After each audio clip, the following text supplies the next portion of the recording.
Thank you. Thank you. And thank you, James. Doesn't it feel like every morning we wake up to yet another article about the retail apocalypse? We go on our favorite news site, we click around, and hey, suddenly House of Fraser's gone out of business after 200 years. We go on their website, sure enough, it's true, the website is down. And that's when we realized that actually that order we placed last week, it's not even going to get delivered. So we continue, we click through once again, and we discover that Homebase has been sold for £1. Not only that, but the takeover is still losing money. 70% of their stores continue to make losses. And then it gets really scary because we click through to the next one, and we discover that 200 UK shopping centres are in danger of entering administration. We try to calm ourselves. We think, well, we're an e-commerce business. None of this really affects us. We don't have these problems. But then we see that the Chancellor is about to implement a digital tax to even the playing field, make sure that things are terrible for everyone. As James said, I'm Ivan, I'm the CEO of Ometria, and for the last 5 years, we have been helping over 100 retailers try to get an edge in this ever more competitive landscape. And today, I don't want to talk about all this doom and gloom. I want to talk about what we can do to get out of it. And I guess the first question is to work out, why does it all seem to be so hard? Maybe it's because there's just so much competition these days. It's never been as easy as it is today to spin up a brand new direct-to-consumer brand, as we heard from Tamer earlier today. You get a Shopify site, it takes you a couple of hours, and you're set, selling to customers. We're followed around by the internet everywhere we go, by adverts for new single-category brands that didn't even exist yesterday. Super thin wallets, super stretchy jeans, super fancy earplugs, all very random things from totally unknown brands that I never thought I'd buy from. And yet I did, all three. Brands like this are springing up by the minute. We might not be a nation of shopkeepers anymore, but we are definitely a nation of e-commerce startups. Or perhaps, as the media would have us believe, it's all Amazon's fault, right? Jeff Bezos and his trillion-dollar business that is eating the world. Ready for a scary stat? Last year, 43% of all US online retail sales went to Amazon. Rounding that for effect and sensationalizing it, he took half of all of their money. Or perhaps it's all because we're now buying from each other. eBay, Etsy, Facebook Marketplace. We've heard of these, right? We've all heard of them. How about these ones? Depop, Huey, Vinted. Fashion resale is now a £100 billion market globally. It seems that as soon as we no longer want something, we immediately sell it on. And guess what? Every time that happens, that's one more person not coming in to buy something new from our store. Or perhaps it's because we're just not buying at all these days. We've reached peak stuff. We've got consumption fatigue. Both Visa and Barclaycard recently released some numbers showing that spending on entertainment, hotels, restaurants, bars, is going up. But spending on household items, on clothing, on fashion, is going down. Because we're getting used to living in a world where we rent or share all of the physical things that we have, from our home to our car, to our bag, to our dog. These days, it really is very simple. If we're going to spend our money on something, it had better be an experience. But just imagine the kind of experience that today's retail customer is now expecting. They expect to never be shown content or ranges or categories or products that they're not interested in.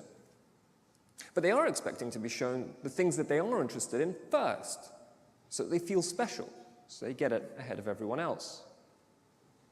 If they've bought something, expect you to never try and sell it to them again, unless it happens to be a replenishable product, in which case they absolutely are expecting you to know exactly when they're going to run out and remind them to come back and buy it once again.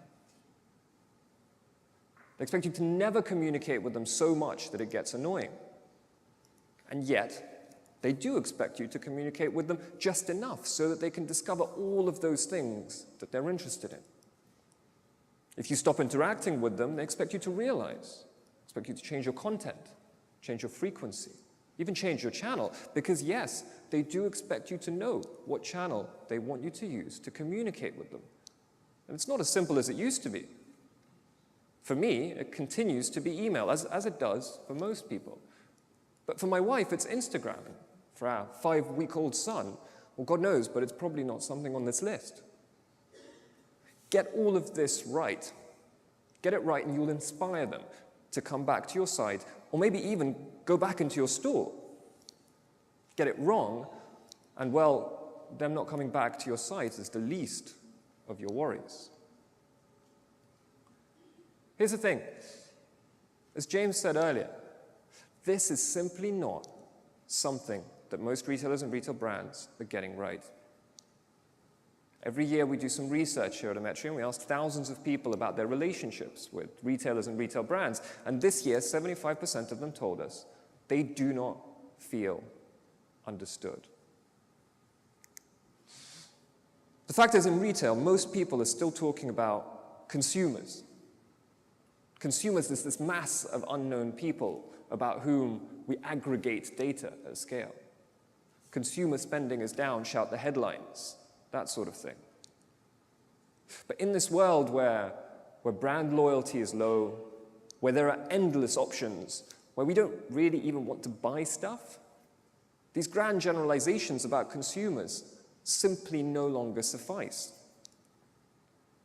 The customer, on the other hand, the customer is an individual. The customer is someone special to us. The customer is someone we want to feel truly understood. The customer is someone we want to feel cared about. The idea of the consumer might have been great back in the day when we were analyzing trends. But the world has moved on. It's the customer, not the consumer, that matters to the retail marketer of today. And that is where our opportunity lies. Now, while it's only in recent times that truly understanding the customer, truly providing them with an exceptional customer experience has become a must-have for survival, retailers and retail brands have actually been trying to understand the customer all the way back to the beginning, to the early days. And the earliest example I can think of was a company called dunnhumby, founded, believe it or not, 30 years ago, in the pre-internet dark ages. dunnhumby led the customer insight project that powered the Tesco Club Card scheme. They came up with the idea that it was going to be possible to link an individual transaction to an individual customer using the card. And that was the first step towards understanding them. And that meant that Tesco could know exactly when to send a voucher, a discount, through the post to incentivize loyalty and to drive repeat purchase. It was a very simple data set, and it was very simple action.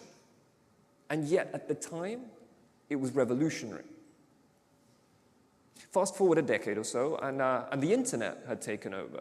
Instead of transactions in store, we had orders online. Instead of direct mail, we had email. And suddenly there were lots of brands and lots of retailers all wanting to understand their customer. And so this idea, this concept that dunnhumby built their business around started to trickle down. New, smaller agencies started to pop up 15 or so years ago. Agencies offering services like these. I'm sure many of you in the room have used them. They would have rooms full of analysts that would sit and analyze the data, create spreadsheets, create reports, create segments that could be used for mail-outs and for campaigns. But fast forward another decade, and the world had moved on once again. The customer now considered themselves very specifically an individual, not part of a segment. Their expectation was an order of magnitude higher than it had ever been. Data available on them went from a few basic transactions to a multitude of touch points.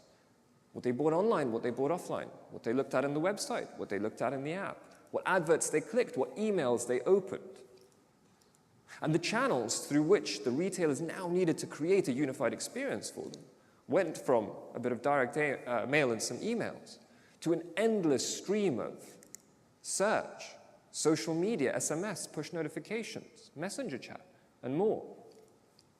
And the connection between the data and this experience now needed to be in real time because the attention span of the customer was now measured in seconds. There was simply no longer time to create segments or to do mail-outs. The customer wouldn't put up with it. Surviving the retail apocalypse required a new approach. And so, retailers started to try and find this new approach themselves. And they did it by doing two things. First, they would try and connect all of this new data they could gather together into a single customer view. Now, they might call it a data warehouse, or if they're really up with the latest tech lingo, they might call it a data lake. But ultimately, it's the same thing. It is a place to put all of this data. And second, they would go and buy an ESP, an email service provider. Maybe even an expensive enterprise one. They put together an RFP document. They put together a list of all the things that they wanted to do. They would go through ticking off all of the features one by one. And they would come to the conclusion that if they buy this marketing cloud, there will no longer be anything that they won't be able to do. If only ticking off features could prepare us for the actual reality.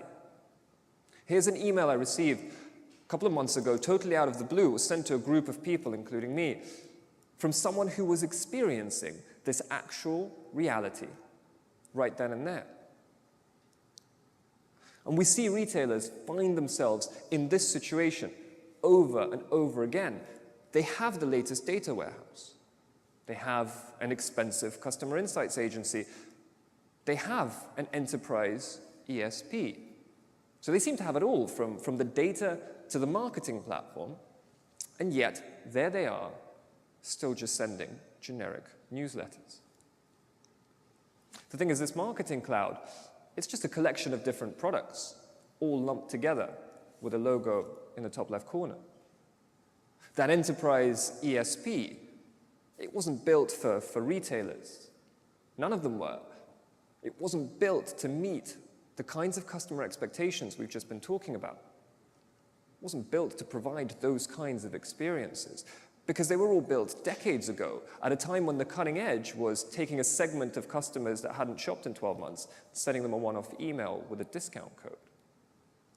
And so from taking years to integrate to having to rely on a developer to do any kind of smart marketing campaign, this is the reality that most retailers find themselves in when they fall for the grand vision the ESP salesperson sells them on.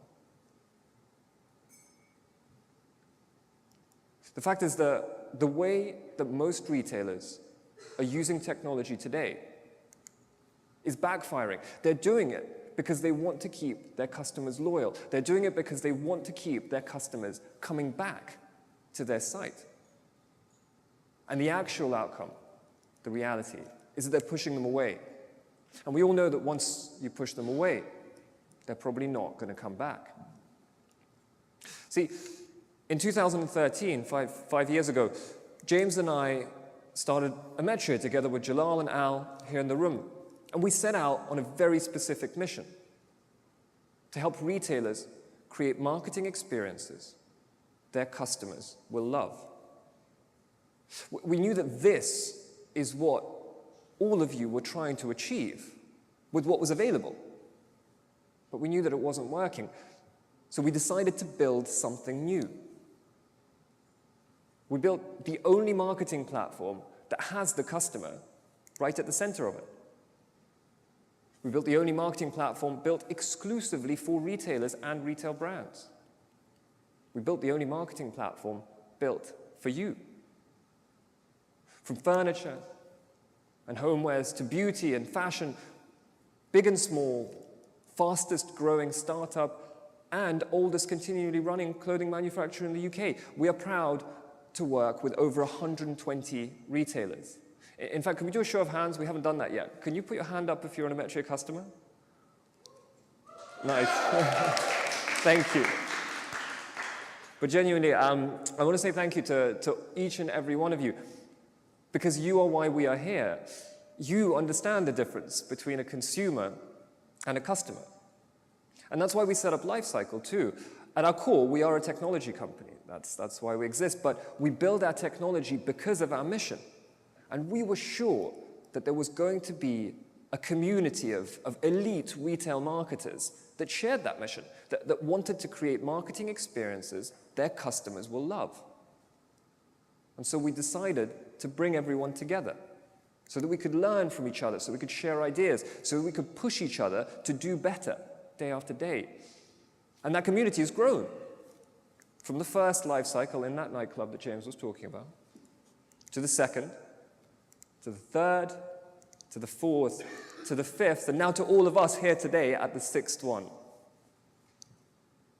And between our technology and this community, a world of magical experiences has suddenly opened up. Now, we're going to hear about so many of them today from all the amazing retailers who are going to be speaking and who've spoken already. But there's one particularly special one that I wanted to talk about myself. Now, those of you who were here last year would have heard the very inspirational fireside chat with Wonderbly. Over the last year, we've been lucky enough to work with Wonderbly on some particularly unique things and even some award-nominated campaigns. Now, as we heard earlier from Loretta, who talked about Wonderbly, Wonderbly are the coolest personalized book brand in the UK, if not the world, probably the world by now. And because their products are so personalized, the communication has to be just as special.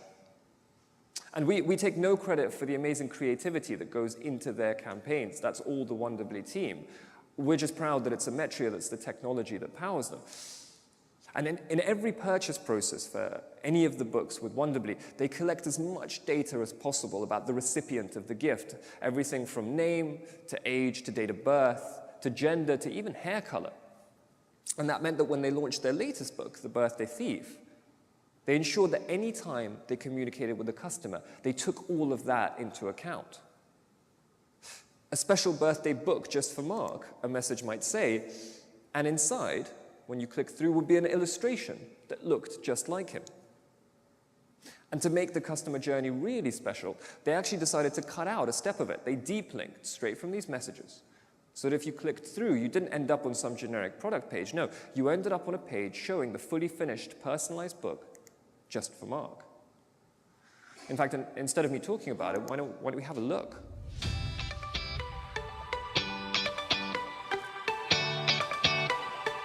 My name's Sarah Rickwood. I'm VP of Marketing at Wonderbly, and I oversee trade and promotions as well. Wonderbly is a pure-play e-commerce retailer. We specialise in personalised children's book publishing. We have launched an array of titles since the initial launch and success of our first book, Lost My Name. Since then, we've had collaborations with the likes of Roald Dahl and produced the book My Golden Ticket. We ship internationally, and we have produced titles in 12 languages. I'm Becky, I'm CRM manager here at Wonderbly, so my job is all about engaging with our existing customers to make sure they come back and shop with us again. Before we started using Ometria, we used a very basic email service provider, and we had various other bits of customer data stored in different systems, but it wasn't easily extractable for someone without SQL knowledge to access. We use Ometria to form a single customer view. We tie together all of our data points. We use it as a data management platform, and we use it to execute campaigns from email all the way through to informing paid marketing campaigns on the likes of Facebook or paid search. In the wider business, we also use it to inform our NPD strategy and also draw out product insights. So, for example, the most likely product that someone will buy as their second, third or fourth purchase. So where Ometria has really added value is helping us to join together all of the data points that we capture from site engagement through to data on the gifter, relationship to child, the name, the gender, for example. We've done a lot of personalisation of the characters within the books as well.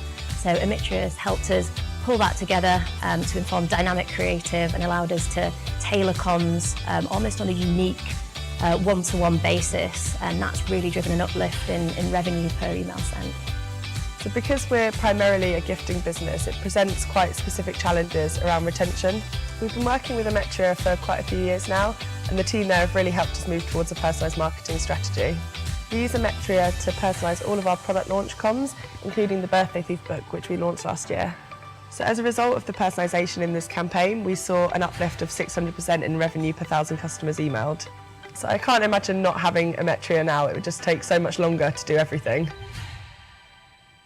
This approach, these examples, this is not the future of customer marketing. This is the present. This is what Wonderbly and what all of you are doing right now to fight against consumption fatigue, to fight against Amazon, to fight against those upstart brands that are hot on your heels. This is how you're making sure that your customers feel that you do truly understand them. This is how you're making sure that your customers come and buy from you, not because they need to, but because they want to. And there is one thing that sits right at the center of your approach. I'll give you a hint. It's not the consumer, it's the customer. Thank you.